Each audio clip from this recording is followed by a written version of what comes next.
Hello, everyone. Welcome to Breakout Session B, Policy and Governance. My name's Sydney, and I use she, her pronouns. I'm a member of the Scholars Leadership Team, and I'll be acting as a moderator for this session. Additionally, I want to go over some community agreements before I introduce our speaker.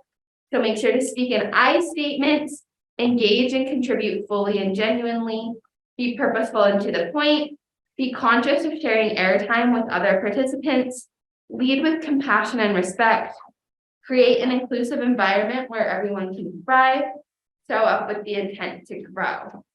As a quick reminder, this session will be recorded and uploaded to the Benyon Center Conference 2022 website. And so as way of introduction, today we are joined by TJ Ellerbeck.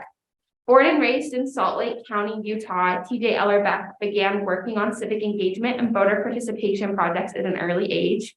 In high school, he caught the campaign bug after interning on a political campaign with a candidate for United States Senate. In the years since, TJ has managed and worked for numerous political campaigns, organizations, and voter registration efforts. TJ served as president of the Young Democrats of Utah from 2013 to 2015, and as political director for the Democratic Party from 2015 to 2017. For the Utah Democratic Party from 2015 to 2017. In 2017, he left partisan politics to become the founding executive director of the Rural Utah Project. The Rural Utah Project seeks to empower underrepresented voters in rural Utah by providing them with tools, training, and knowledge by means of voter registration, education, and issue advocacy on important topics that affect all Utahns. In 2018, the Rural Utah Project registered over 1,600 Indigenous voters in San Juan County, Utah, and over 4,600 Indigenous voters in Arizona in 2020. Now, the organization has grown to include civic engagement programs in 7 rural Utah counties. Although we will open for Q&A at the end, TJ also welcomes questions during the presentation. Now I'll give the floor over to TJ. Hey, thank you so much. I'm going to unshare my screen just for a minute so everybody can see my face for a second. And I'm so sorry I'm not there in person today. I'm actually on my first day of having COVID, so I don't want to give it to all of you, but I also want to thank Kate and Megan and the whole team who put the conference together so much for scrambling at the last minute to find a way for me to participate remotely. So hi everybody, I'm TJ Ellerbeck. I'm going to reshare my screen because I have some slides, and I know we have a small group today, which is great. Might change a little bit about how our activity works, but that is totally fine. Cool. So today we're going to talk about using relational organizing to influence public policy, which is an organizing strategy that we use at the Rural Utah Project. Just a little bit about the Rural Utah Project first. We got started in 2017, so we're about 5 years old. We work on conservation related issues and also civic engagement work. We do a lot of voter registration. We do a lot of get out the vote work. We are a 501c4 nonprofit, so we can also endorse and support candidates for office. But we won't talk about any candidate specific work that we've done today. And I believe these slides may be available to you at the end, but if not, you can, if you're interested in following up with me at all about anything I said today, here's my contact information. Yeah, I'd love to hear feedback or get further questions from anyone.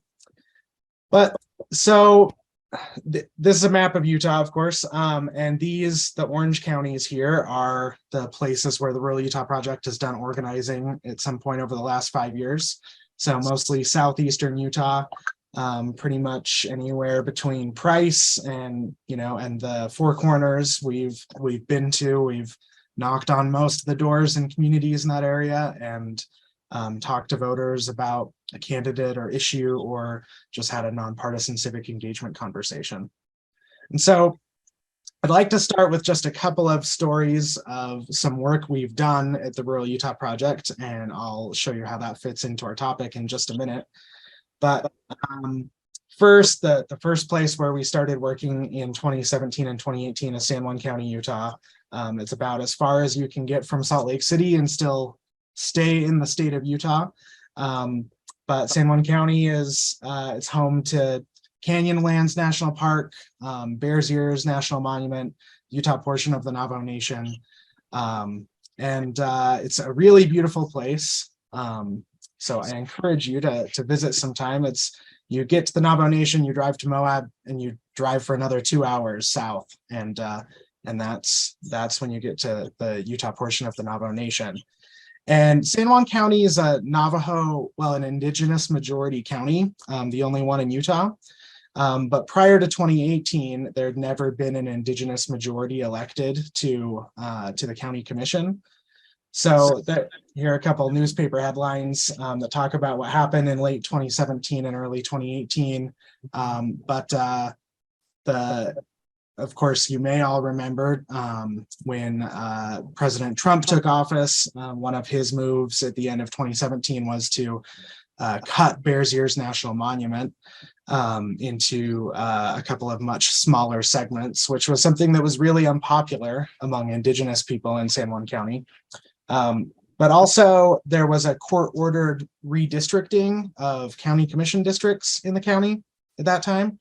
Here's a map, and we don't need to spend a ton of time on this, but basically you can see on the left, you have the old voting districts, which prior to 2018 were, there was one packed Navajo district and 2 white majority districts. So it essentially guaranteed there'd be 1 indigenous person and 2 white people on the county commission. And that's the way it was for many, many years until 2018, when the county was redistricted into more fair districts by a federal court. But anyway, we ran our first voter registration program in San Juan County, and that ultimately led to the election of the first indigenous majority in San Juan County, actually the first indigenous majority on any political body in Utah. And so that was an exciting program to be a part of. This is a voter turnout graph that looks like a kind of boring graph, but it's actually, I think, a really interesting data point that I'm really proud of. This red line is the voter turnout trend for the white majority precincts in San Juan County. And this follows a really normal path, this up and down. You see it's lower on off year on midterm elections and higher in presidential elections. That's really normal. But you see this line actually goes up slightly between 2016 and 2018 because there was actually higher voter turnout among indigenous people in San Juan County in 2018 than there was in 2016. And in 2020, this line, that they almost intersect. I'm excited to get the final voter turnout data this next week from San Juan County to do make one more point on this graph. Of course, some of you, if you follow election news around the state, you may have heard that indigenous majority to the county commission actually wasn't reelected this election cycle, but voter turnout was still somewhat high. So I'm excited to see where those lines meet. But anyway, that was our first real success back in 2018, almost ancient history by now, 4 years ago. But we have a couple others. One last year was a proposed highway called the Book Cliffs Highway. This was a proposed highway that would have gone pretty much from Moab to Vernal in eastern Utah. And many people viewed it as a subsidy to oil and gas companies. Oil and gas trucks would be the most frequent users of this highway, and most other people probably wouldn't use it. It was, in our opinion, a really bad project. And so we worked with a coalition of organizations to ultimately put a stop to this highway. Here's a map of where it would have gone on the right side. But the beginning of this year, the highway proposal was killed. Of course, it's come back many times over the last 30 years, so we might see it again. But we were really proud of the organizing work that we did to help defeat this proposal. And then one more that I'll mention: during the legislative session at the beginning of this year, there was a bill that would have eliminated voting by mail in Utah, which is something that we believe is really important to allow people to cast their votes. And we ran a big organizing program and recruited people to write letters to the editor and speak to legislative committees about this bill and about voting by mail and about democracy access in general. And ultimately, we helped defeat this bill during the legislative session, and also led to changing several other proposed election bills to make them a lot better for election administration. So I'm bringing all this up not just to brag a little bit, that's sometimes fun to do, but to talk about how we did this. And one piece of that is relational organizing, which is what we're talking about today. And so relational organizing is essentially empowering volunteers to organize their own personal contacts for whatever your campaign is, whether it's, you know, a political issue or an electoral campaign or something else. And so here we have the first step of our activity, which I'm thinking about how it's going to work with a small group. Here's a question. Do you all know each other already, or is anyone strangers? Kind of. Okay. All right. Okay. Well, then we'll still do it. It'll be on a smaller scale, but it'll still give you a sense of how relational organizing really works. And so there's a handout which will be distributed to you now. There it is. And so on the top half of this, I just want everybody to spend about maybe 5 minutes and just write 5 things about you. Maybe things that your fellow attendees don't know, maybe things they do, but these are things that you don't mind sharing, of course, because other people are going to see this paper. Yeah, do you have a question? Oh, no, sorry. Okay. Cool.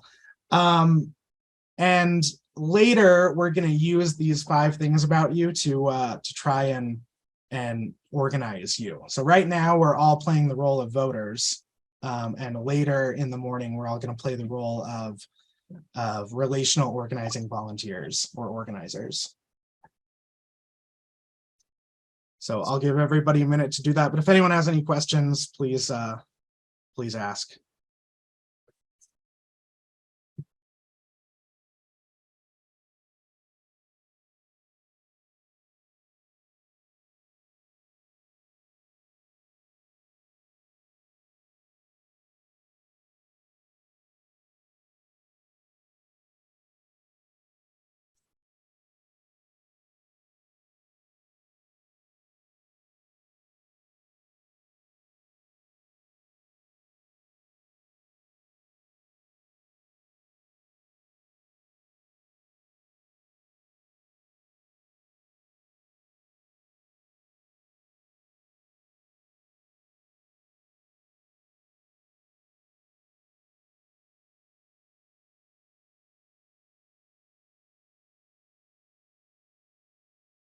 And I can't tell if you're all still writing. I assume you are, but when people are mostly done, you can just let me know.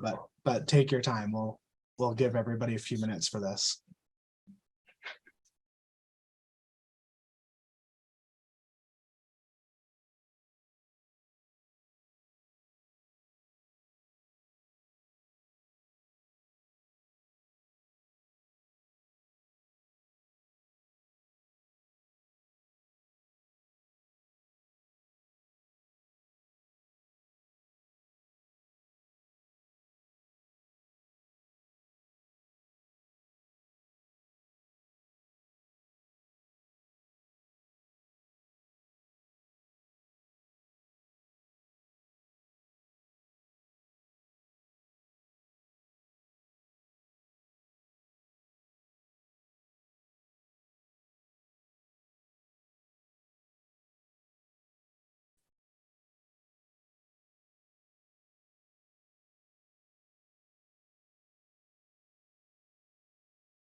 Is everybody mostly done writing or still working? Need another couple of minutes? They're good. Okay, cool. So we'll come back to this after I talk a little bit more about relational organizing and how it compares to traditional organizing. So we'll move on for now. But I guess first, if I were right there, then I would be able to just hear any questions and jump in and answer them. But does anyone have any questions or comments about anything I've said so far? I have a question. Yeah. So you showed the graph of voter, what's the word? Turnout. Yeah. And I know the lieutenant governor's office uses like a very weird and untraditional way of measuring voter turnout. And I was wondering if that affects your numbers or how you read that. Yeah, so turnout is measured by this graph as just a pure percentage of registered active voters who cast a ballot that year. So yeah, so this is just its raw numbers. And it's based on people who receive a mail-in ballot. So Utah has election day voter registration, and there are a lot of other ways. Maybe you are an inactive voter, which if you're a registered voter but haven't cast a ballot in 4 years or more, then the county clerk can actually move you into inactive status, which means you don't get a ballot automatically sent to you, but you could still vote if you show up at a polling location. So basically, this is the percentage of votes cast out of the number of ballots that went out. So I guess it could be all the numbers could be slightly inflated because there are some people who are inactive voters or new first-time voters who end up casting a vote, but it's a pretty small number. Does that answer your question? Yeah, thank you. Yeah. Thanks. That's a good question. So that there are a lot of ways to calculate voter turnout, but I think the important piece is that it's calculated the same way for both sets of precincts. So it's a fair way to compare these precincts to each other. So we'll move on. We'll talk a little bit about relational organizing and how it compares to traditional data-focused organizing. And so relational organizing is, because it uses volunteers and it relies on smaller communities, it can be a lot more effective in rural places like where we organize, but it can always be scaled up if you have, the volunteer power to do so. But at its core, it relies on using volunteers to classify voters who they already know, to predict how the voters they know are going to behave when it comes to certain things, like how likely somebody is to vote, how likely they are to vote for a specific candidate, how likely they are to support a specific issue. So it can predict anything like that, as long as it's something that a volunteer might know about someone else. Or when I say volunteer, a lot of people. So if I gave you a list of all your friends, you would probably be able to give me a pretty good idea of how those people might behave when it came to certain issues or political candidates. And that's not always true, but sometimes it is. So using traditional data, and this is the way like a larger campaign might function. Like if we were running a congressional race, we would purchase data from some source to give us an idea how to classify most of the voters in our district. So what that looks like in practice is the bottom half of my screen is a sample of data that comes from a voter file tool called VAN that Democratic candidates get access to. Republican candidates have something very similar also. But it rates a score how likely a voter is to behave a certain way.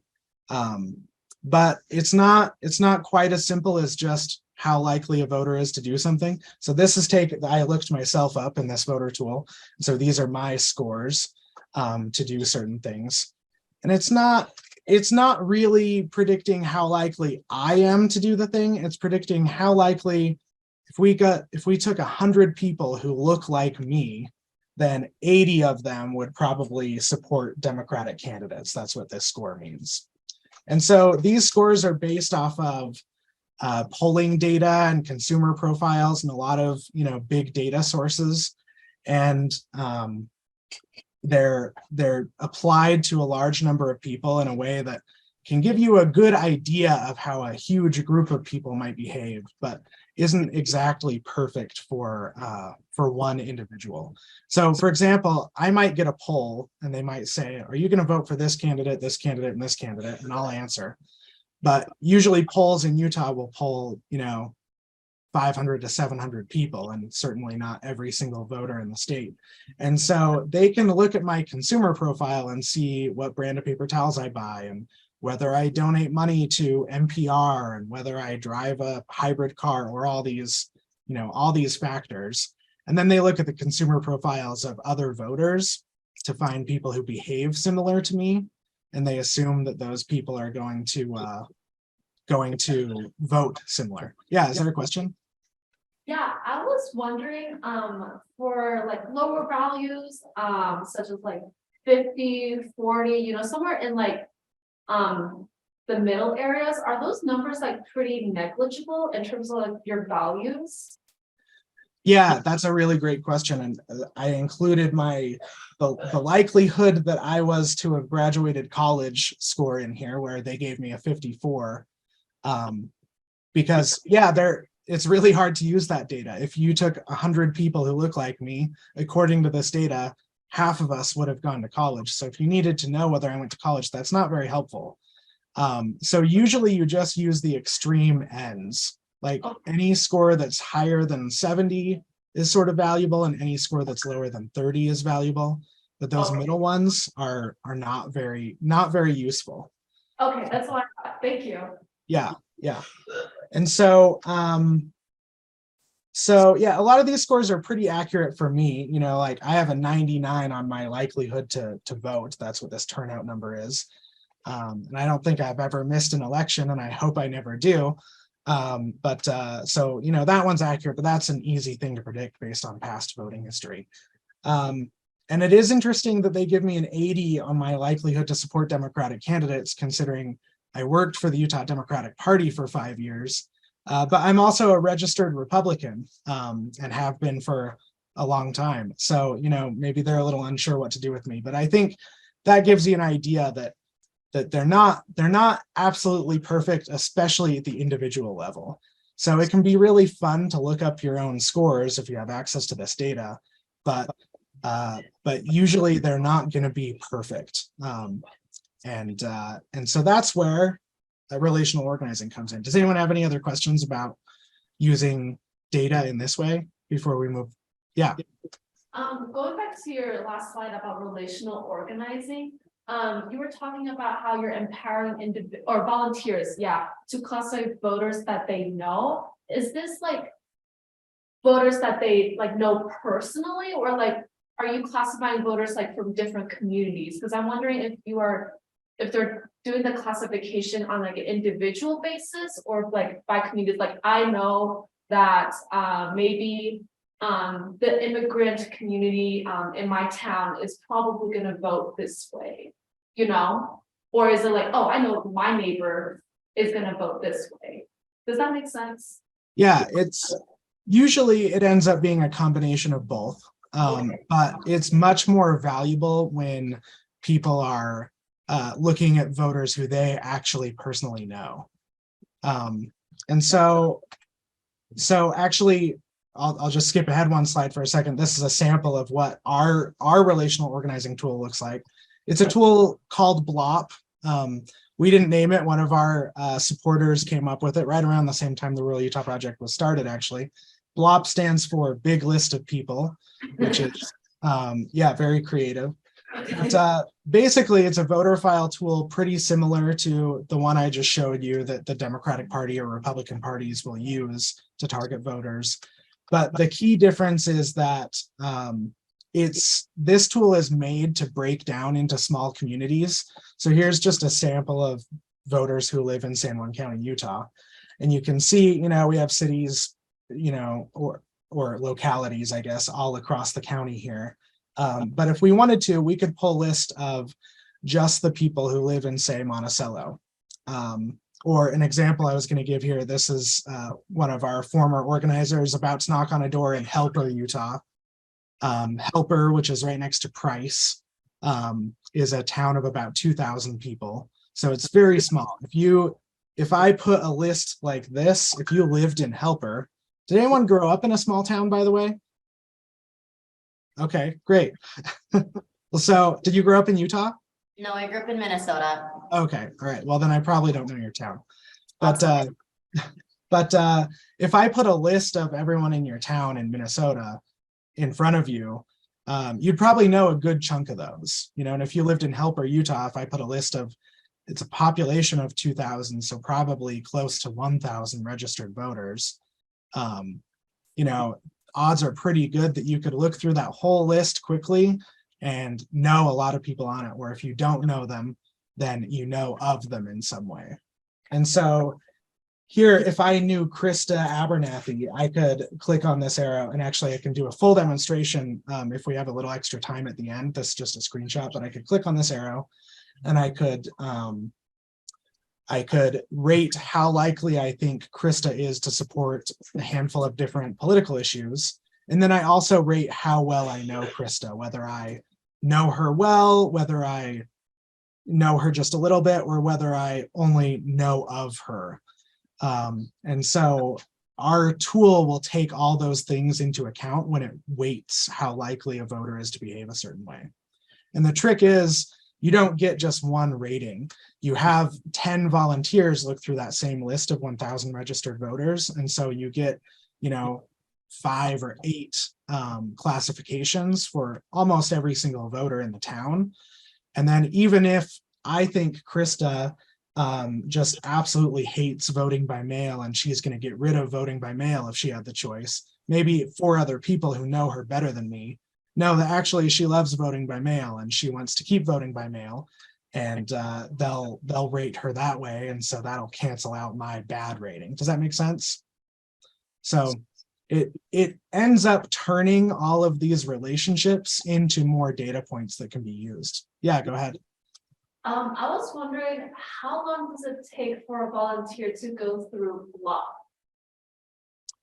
Yeah, like to look through a list of 1,000 people, it takes, about as long as it would just take to scroll through a list of 1,000 names. You can get through it in 20 or 30 minutes probably, plus whatever time you spend, clicking on each person and, and putting in a classification. So usually we do, actually what we do to organize is called BLOP parties, where we get 10 people together, everybody pulls up BLOP on their laptop, and we usually do that for about 2 hours. And in 2 hours you can definitely get through 1,000 people and actually put in classifications for a lot of them.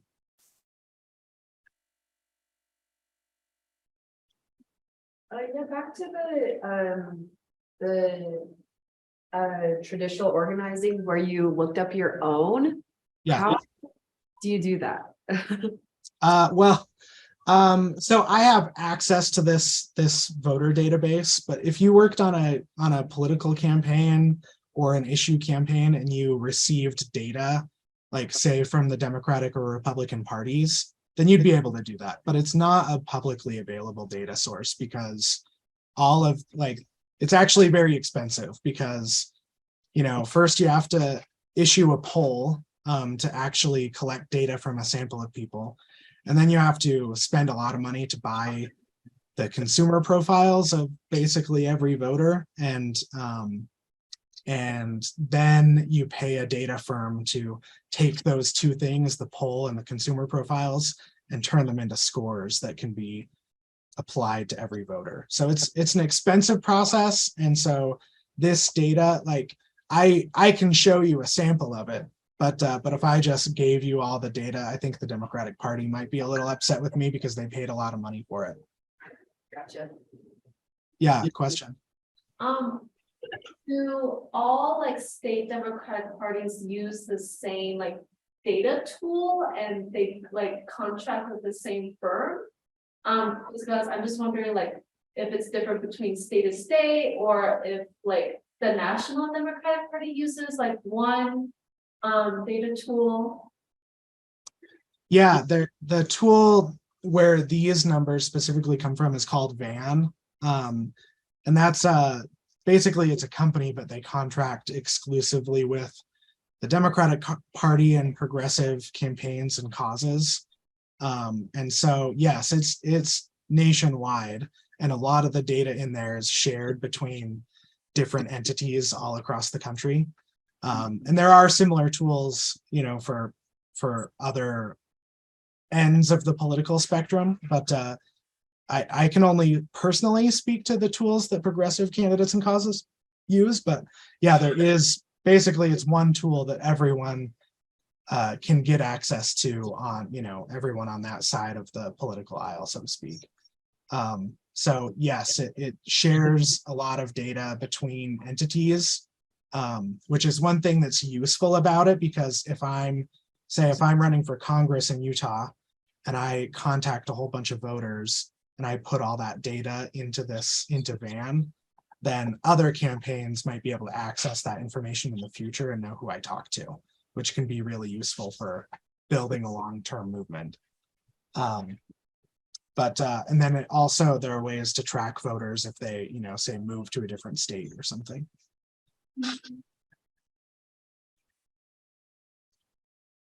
So, oh yeah, the example I was going to give in Helper, here, our organizer, he's holding a clipboard because he's actually doing a survey. What we did was we classified as many voters as we could in Helper, which is a really small town. But that still left, you know, a couple hundred people who we didn't have good enough data for. So we supplemented our relational organizing with an in-person survey. And so here, Nate, our organizer, is knocking on doors and asking like a 5-question survey just to the like 100 or 200 people who we couldn't get good enough data for from traditional relational organizing. And that only took, you know, that took a couple of weeks for him to go door to door to each one of those 100 or 200 homes and get a lot better data. So it's easy to supplement relational organizing with all kinds of other organizing tools to, you know, to sort of shore up your data among people who you're not already close to somehow. And that's a really important point, because when you're using just relational organizing, you know, say we were working on Bernie Sanders campaign, okay? And a lot of people feel really strongly about Bernie Sanders, and those people might, some of them will sort of self-select into a political bubble. So if they're classifying people they know, they may be skipping, you know, half of the political spectrum. And so supplementing your data with some other form of organizing is always going to be really important to be able to reach out to everybody.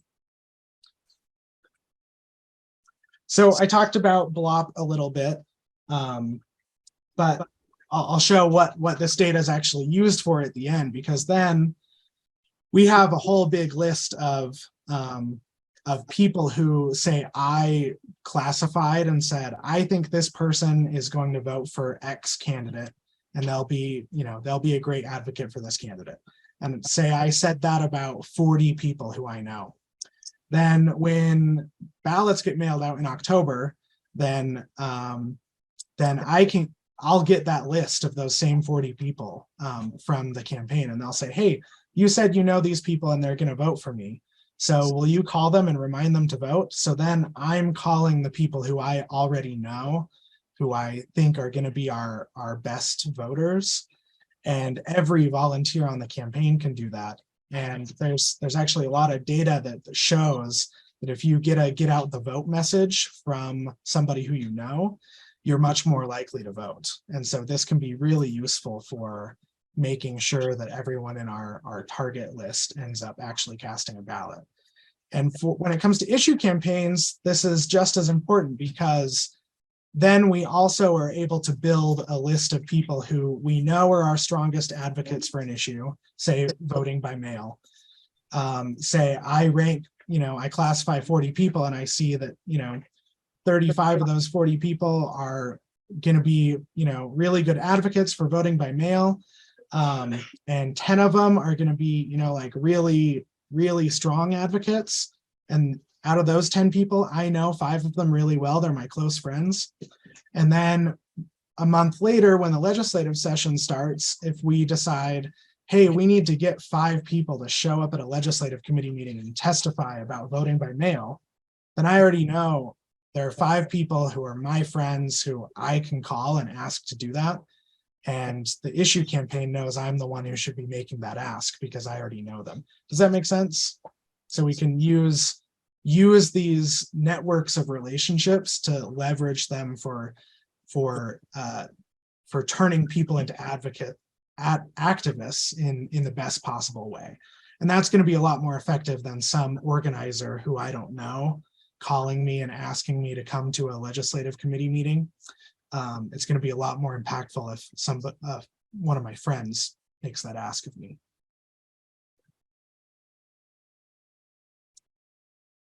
Cool. Any questions or comments or anything? Cool. So now we're going to actually do it. So it looks like 4 of you probably filled out the paper from earlier, right? So I'm going to ask you to get a partner. The person next to you will be your partner, and give your paper to the people across the table from you. Does that make sense? So you and your partner have the other pair's pages. So we switch with you guys? Yes. Yeah, sure. Yep. Great. And so now I think you mentioned you might kind of know each other a little bit. And so you may be able to use data beyond what's just written on this page.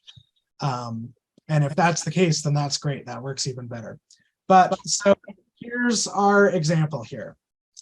So we are now all working for the Rural Utah Project. We're all organizers. And there's a bill coming in this next legislative session, just like the one earlier this year, that would eliminate voting by mail. And we want to protect voting by mail. And maybe people in this room have a different opinion of that, but this is just a demonstration. So just for the next 20 minutes, you love voting by mail and we're going to save it, okay? And so what we need is we need to identify people who agree with us, because we need to get 5,000 people to sign a petition saying we want to protect voting by mail. But also we need to recruit 5 people who are going to come up to the legislature and speak in that committee meeting about why voting by mail is important to them. So what we're going to do is we're going to basically we're going to pretend we're using our tool BLOP. The two voters in the other pair are the voters who you're looking through. So you and your partner are going to look at the page you have for the voter. You're going to classify that voter and how likely they are to support voting by mail. And then when you're done, you're going to swap. So you and your partner are both classifying each voter. Does that make sense? Cool. And so you can use, like I said, use the information that you wrote on the page, but also use anything you might know to determine how strong of a supporter of vote by mail that person is going to be.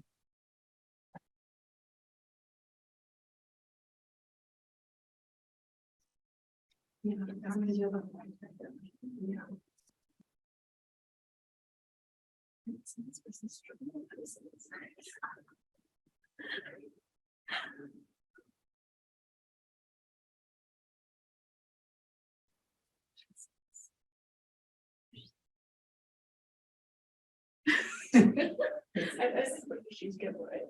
Yeah. I didn't realize that. Wow. I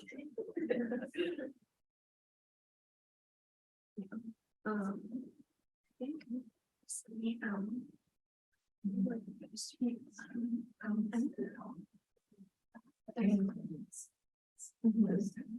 yeah. And like, there's some Democrats that like. I don't know, but like.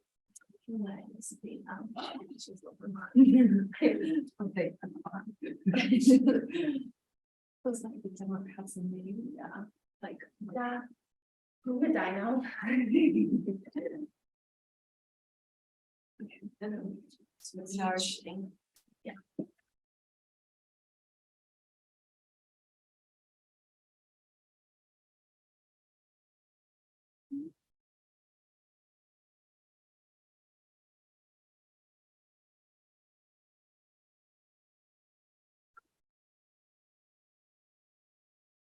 I've never in this section.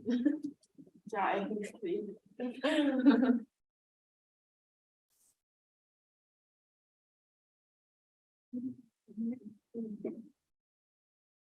Oh my god. Okay. It's now 4.5. Yeah. Switch again. After we've switched, we've done 2 of them. Should we do one more? Yeah, sure. That's a good idea. Do one that's not ours. Yeah. So then everyone will have looked at everyone else's. Yeah, that's a great idea. Thanks.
Okay, we've all switched.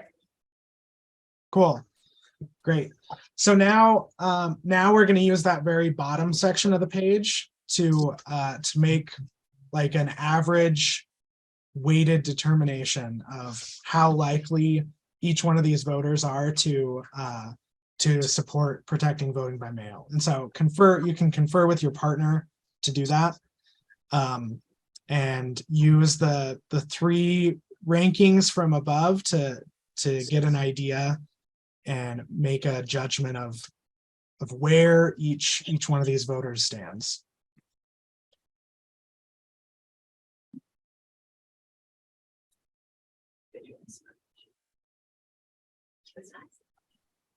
No, but 2, 4, 4.5s, the other ones. Okay, we'll just go for 4.25. Like, I don't know why they're so nice.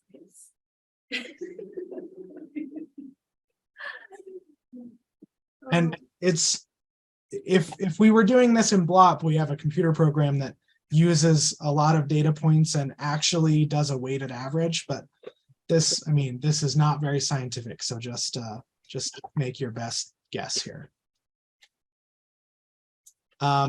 So there you go. Now you're all relational organizers, but like I said, we need 5,000 people to sign the petition. So you and your partner can look at the two voters you have access to right now and decide, are both of those voters going to be good people to send the petition to, do you think? Is that a yes? Yes. Yeah. Okay. That's what I thought we might find in this group, since it is a civic engagement conference. Yeah, so you'll want to send the petition to everyone, but we need to recruit just a few people to speak at the state legislature. to advocate for voting by mail. So who's the strongest advocate out of the two voters? Or maybe out of all four of you, maybe you have an idea of who the strongest advocate is going to be. Emily wrote it explicitly. Okay, great. Yeah, before I even told you that was going to be our example, that's great. Cool. Well, so, and this is just to kind of give you a sense, if we had a room of 20 people and you didn't all know each other, then you can see how using the limited information you have might be a little bit difficult. But if it's somebody who you actually know, you can really make an informed guess about how somebody is going to behave. And some people, wear their heart on their sleeve when it comes to some issues. And, one of the top 5 things about them is that they love voting by mail, and that's okay. That would probably be one of my things if I filled out that page. So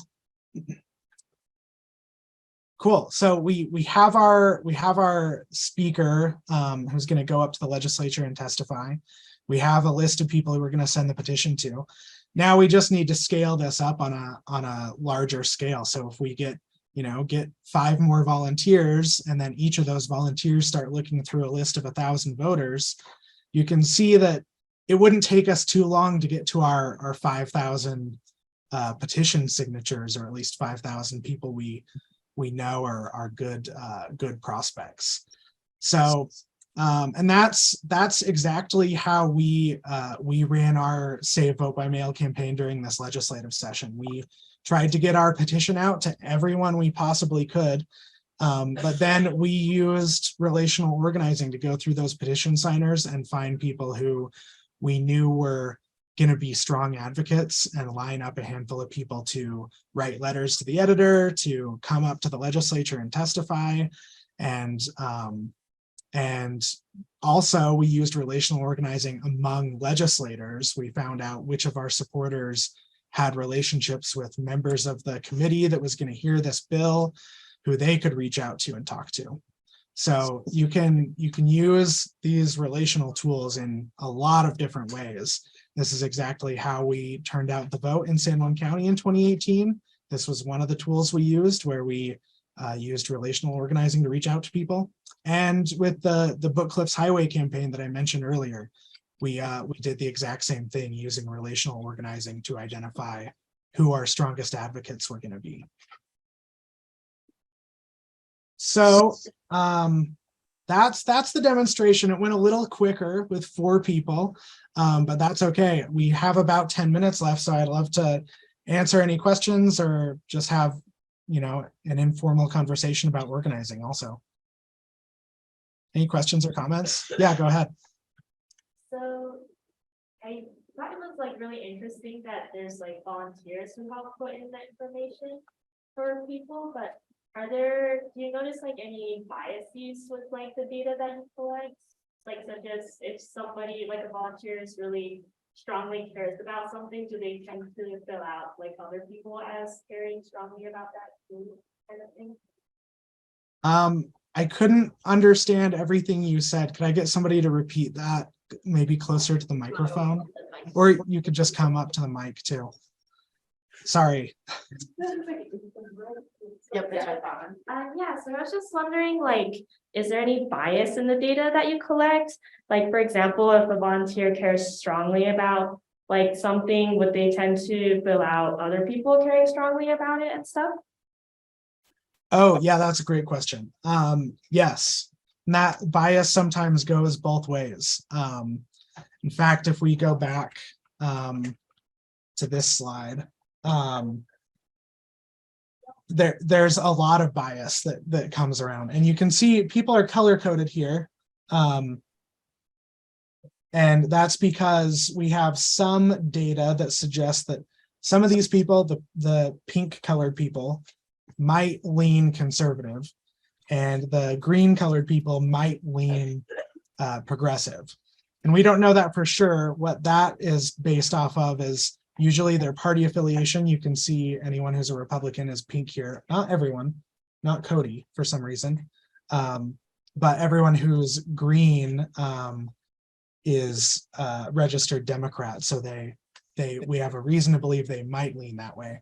And so we actually have made an update to BLOP, so these colors don't appear anymore, because we found people were just using those pre-existing colors and leaning right into that, and just ranking people exactly how they expected, a Republican or a Democrat to behave, which wasn't always accurate. But yeah, we see that bias among our volunteers too. If somebody really loves voting by mail, then it may be really easy to assume that all their friends do. And likewise, say if I live in Bluff, Utah, which is where our office in San Juan County is, it's on the border of the Navajo Nation. It's very far south in San Juan County. And it's a pretty progressive town, I would say. But I'm rating a list of people who I know who live in Blanding, Utah, which is about 20 minutes away. But that's a much more conservative town. It's a white majority town, about 20 minutes north. Then I might have some bias there because, I think, oh, people who live in Blanding are all going to think this way. And so that's one reason why it's really important to rank people who we actually know, unless we don't have a choice, I guess. But yeah, we see bias a lot, and that's part of why it's really good to have a large number of people make classifications, so that if we do see that bias, we can hopefully cancel it out by getting enough people to put a good classification. That's a great question. How do you activate volunteers and get people excited to do this work for you guys? Yeah, good question, because it's pretty in the weeds. It can be a challenge sometimes. So you have to do a little bit of background explanation. A lot of the slides that I just showed you are slides that will sometimes show volunteers, just to show them why it's important to collect this data and why it can be really useful and powerful in organizing. And sometimes it feels a little weird to be, to look at a list of people and make judgments about how they're going to vote. It can feel a little bit invasive. And it is, well, to be totally honest, it is a little bit invasive, but it's way less invasive, in my opinion, than purchasing the consumer profile report for every voter and seeing exactly everything that they've spent money on over the last 10 years. So it is invasive, but it takes some explanation. You wouldn't want to just put this list of voters in front of just any volunteer. It needs to be somebody who you've developed into someone who you can trust, who's going to make good judgments about voters who they know, and B, someone who really fully understands the process. And so that can sort of self-select out a lot of people who otherwise might be really passionate about your issue, but it is important to make sure your data stays accurate. I don't know if I really answered your question. Did I explained that it was hard, but I don't know if I said how we do it, which is, well, I guess I did. Explaining why it's important, explaining how it can be impactful. That usually goes a long way with a volunteer who's passionate about something.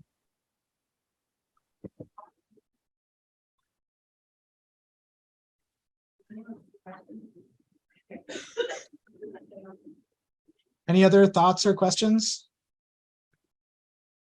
I don't think there's anything, so I'll just go and close the session. So thank you all so much for participating in this session, and a special thank you to TJ for sharing your knowledge and experience with us. There will be a survey sent out shortly after the conference, and we greatly appreciate your feedback so we can continue improving the conference.